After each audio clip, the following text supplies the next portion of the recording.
नमस्कार दोस्तों देश के नए चीफ जस्टिस बी.आर. गवई के सामने राष्ट्रपति के 14 सवाल। राष्ट्रपति द्रौपदी मुर्मू ने सुप्रीम कोर्ट से 14 सवाल पूछे हैं। वो 14 सवाल क्या हैं, मैं आप लोगों को 1, 2, 3, 4 करके ऐसे पूरा 14 सवाल बताने जा रहा हूँ। आप लोगों को ये वीडियो देखना बहुत ज़रूरी है, क्योंकि बहुत ही इम्पॉर्टेंट सवाल पूछे गए हैं। वो सवाल जो पूछे गए हैं उसमें क्या होगा और 14 सवाल कौन कौन से हैं, तो चलिए मैं आप लोगों को बताता हूं। और अगर आप लोग उससे पहले मेरे चैनल में नए हो तो कृपया मेरे चैनल को सब्सक्राइब करके बेल आइकन को पर सिलेक्ट कर दीजिएगा, जिससे मेरे वीडियो का पहला नोटिफिकेशन आप लोगों तक पहुंचेगा। राष्ट्रपति द्रौपदी मुर्मू ने विधेयकों पर मंजूरी के बारे में समय सीमा तय करने के सुप्रीम कोर्ट के फैसले पर सवाल उठाया है। उन्होंने सुप्रीम कोर्ट को रेफरेंस भेजकर राय मांगी है। राष्ट्रपति ने 14 सवालों पर सुप्रीम कोर्ट से राय मांगी है। गौरतलब है कि सुप्रीम कोर्ट ने 8 अप्रैल को तमिलनाडु के राज्यपाल द्वारा विधेयकों को लंबे समय तक रोके रखने के मामले में ऐतिहासिक फैसला सुनाया था।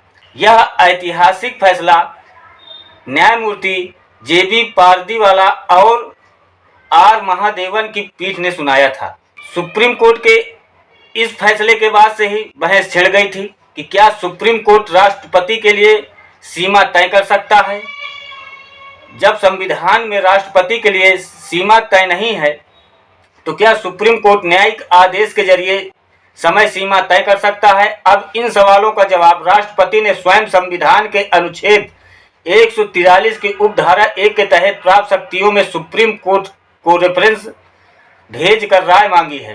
तो चलिए 14 सवाल जो हैं। नंबर 1, जब राज्यपाल के समक्ष अनुच्छेद 200 के तहत कोई विधेयक मंजूरी के लिए पेश किया जाता है, तो उनके पास क्या क्या संवैधानिक विकल्प होते हैं। नंबर 2, क्या राज्यपाल मंजूरी के लिए पेश किए गए विधेयकों में संविधान के तहत उपलब्ध सभी विकल्पों का प्रयोग करते समय मंत्रिपरिषद द्वारा दी गई सलाह और सहायता से बंधे हैं। नंबर 3, क्या राज्यपाल द्वारा अनुच्छेद 200 के तहत संवैधानिक विवेकाधिकार का प्रयोग करना न्यायोचित है।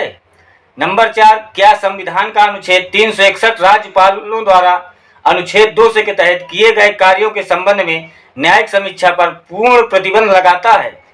नंबर 5, जब राज्यपाल द्वारा अनुच्छेद 200 की शक्तियों के इस्तेमाल के बारे में संविधान में कोई समय सीमा और तरीके निर्धारित नहीं हैं, तो क्या न्यायिक आदेश की समय सीमा और तरीके तय किए जा सकते हैं। नंबर 6, क्या राष्ट्रपति द्वारा अनुच्छेद 201 के तहत संवैधानिक विवेकाधिकार का प्रयोग करना न्यायोचित है।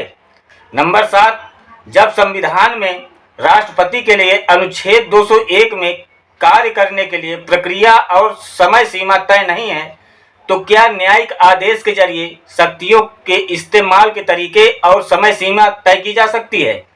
नंबर 8, जब राज्यपाल ने विधेयक को राष्ट्रपति की सहमति के लिए सुरक्षित रख लिया हो या अन्यथा, तो क्या राष्ट्रपति की शक्तियों को नियंत्रित करने वाली योजना के आलोक में राष्ट्रपति को संविधान के अनुच्छेद 143 के माध्यम से सुप्रीम कोर्ट से सलाह लेनी चाहिए। नंबर 9, क्या संविधान के अनुच्छेद 200 और 201 के तहत राज्यपाल और राष्ट्रपति के निर्णय कानून में लागू होने के पहले के चरण में न्यायोचित है। नंबर 10, क्या किसी विधेयक के कानून बनने से पहले उसकी विषय वस्तु पर न्यायिक निर्णय लेने की अनुमति न्यायालय को है।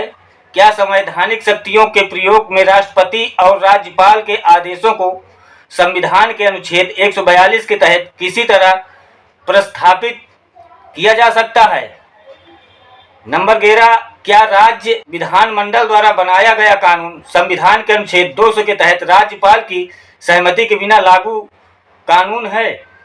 नंबर 12, क्या संविधान के अनुच्छेद 145 की उपधारा 3 के प्रविधान को देखते हुए सुप्रीम कोर्ट की किसी भी पीठ के लिए यह जरूरी नहीं है कि वह पहले यह तय करे कि उसके समक्ष विचाराधीन मुद्दे में संविधान की व्याख्या का महत्वपूर्ण प्रश्न शामिल है और उसे विचार के लिए कम से कम 5 न्यायाधीशों की पीठ को भेजा जाना चाहिए।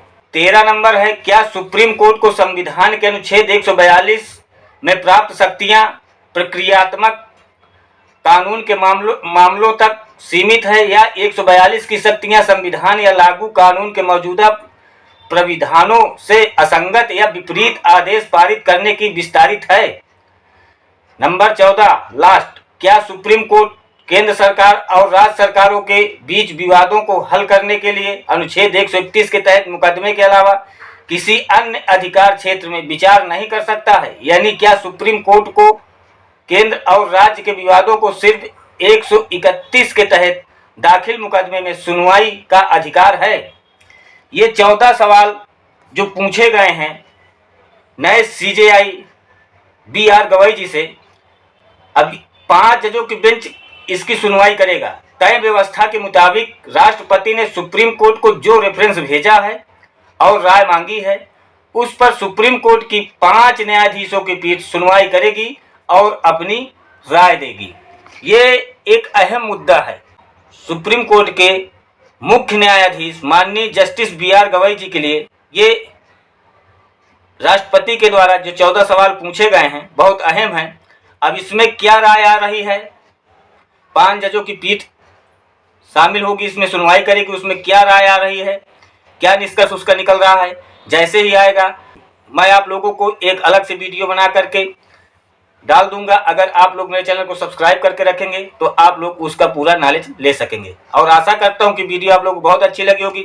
अच्छी लगी हो तो कमेंट करिएगा, शेयर करिएगा ताकि और लोगों तक ये बात पहुंचे। धन्यवाद।